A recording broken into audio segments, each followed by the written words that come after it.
Alright, so this is the rack. It's from an extended Econoline. Now, there's a few things you gotta keep in mind when you're getting a rack for a van besides an Econoline, besides a late model Econoline or an express van. Econoline vans, I guess, are wider.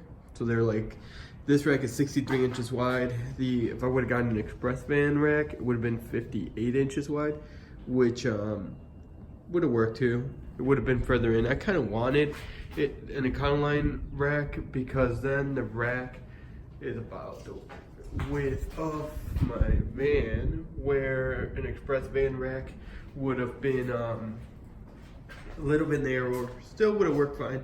Wouldn't have looked too bad, but I kind of like this.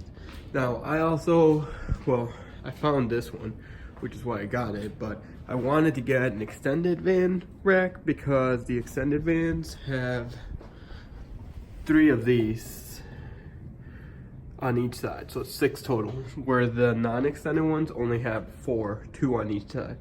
So, I mean, either way, I would have had to cut this down somewhat, so this kind of just works in my benefit, because the non-extended van rack would have probably, I'm guessing, so weld line here would have ended right there, but this one doesn't. This one keeps going, which is good. So we're gonna cut it anyway, and I'm gonna cut it, make the cut back here. Now, the plus side of getting these construction van racks is they're very easy to set up and adapt. So the way the rack holds itself up. All right, so there's 3 of these supports on each side, 1 threaded rod with this kind of clamp. You could even make these if you really had to. Looking at them now, I see that. And then these are a little bit different because you'd have to weld like a washer or something. I don't know. I kind of like that they're already there. So so I got 6 of them. And then if you don't want them here, because we're not going to want them here because we're going to cut this back end off. Probably going to place some, I don't know, either here or here. We got to play around with that idea.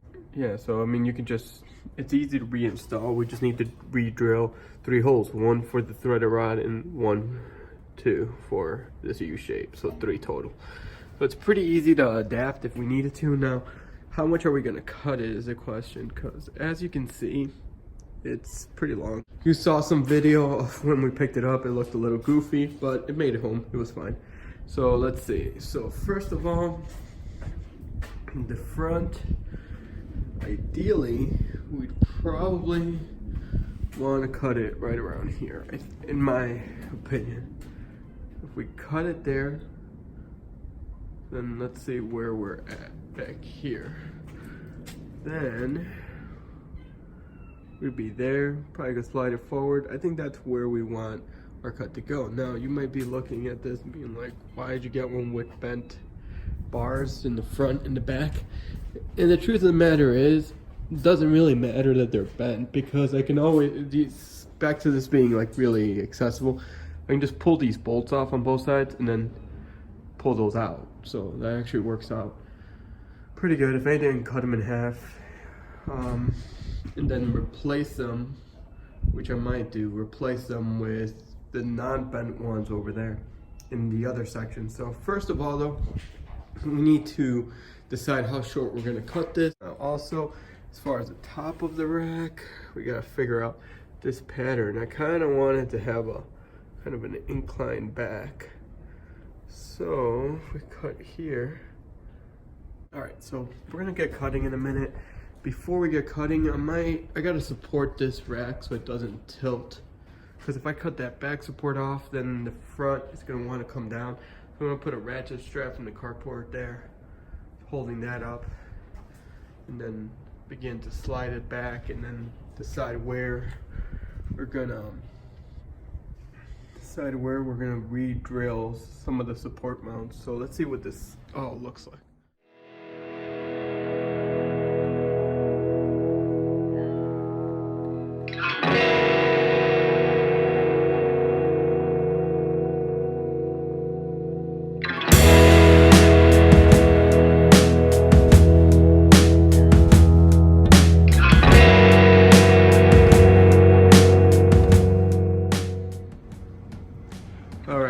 me show you what we did here, because I figured it'd be easier to do all this with the rack off the van for obvious reasons. So I ratchet strapped the rack to the Raptors on the carport in the front and in the back. And now the plan is to drive the van out the door and leave the rack up there. So we'll see how this all plans out. After that, then I gotta drop it down. Dropping it down might get a little interesting because you can't ratchet strap it slowly down. So I'm just gonna loosen it and then kind of come down with it. Not to mention the ratchet straps are pretty high up there, and I'm not gonna have the van underneath to step on, so I'm gonna have to get something to step on. But yeah.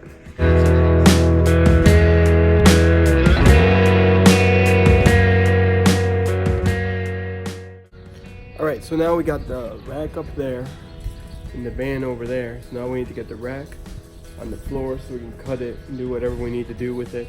So I'm gonna do that next.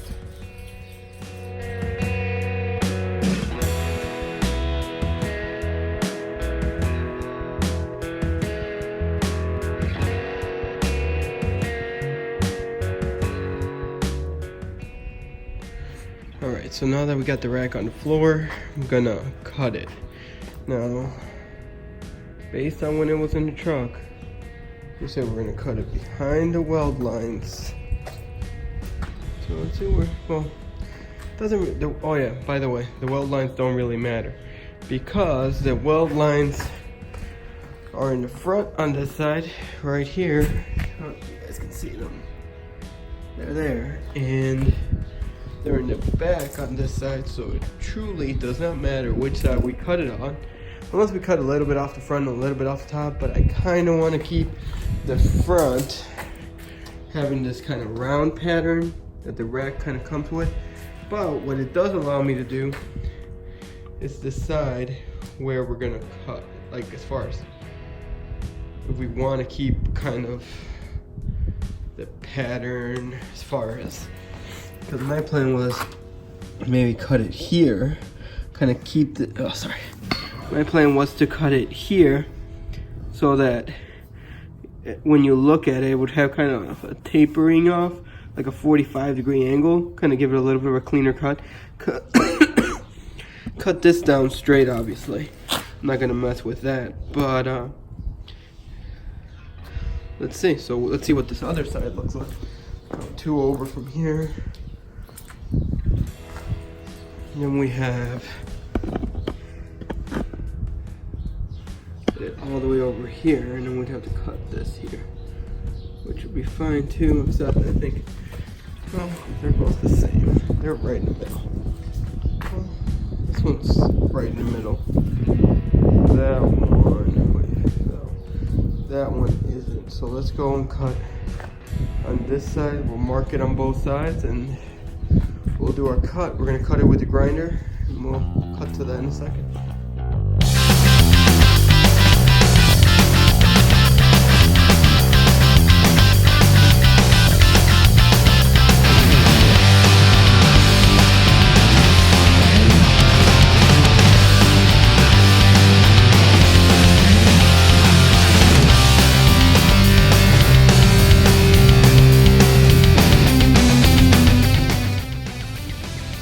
So that is the cut.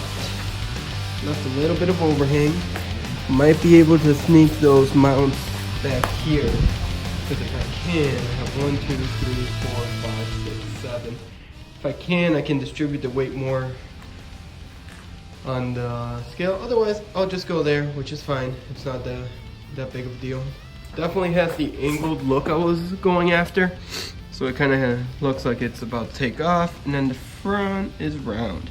So the next thing now, I need to turn this thing around, drill my holes for the mounting, for mounting my hardware, and also, yeah, before I do that, I need to switch the wheel on the grinder and clean these cuts up. They're pretty rough, but you can clean them up pretty easy. So let's see what we got. All right, so here we are.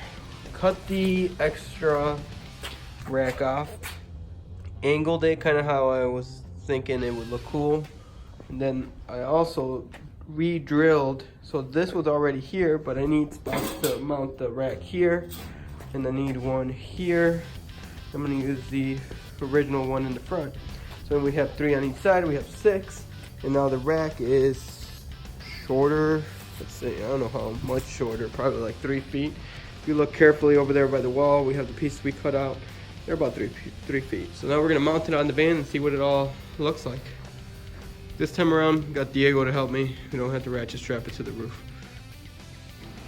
Alright, so this is the end result of the rack. It has a cool angle I kind of wanted to get, and I don't know, I really like it. I feel like it looks pretty cool. And with that kind of concludes our rack project for right now.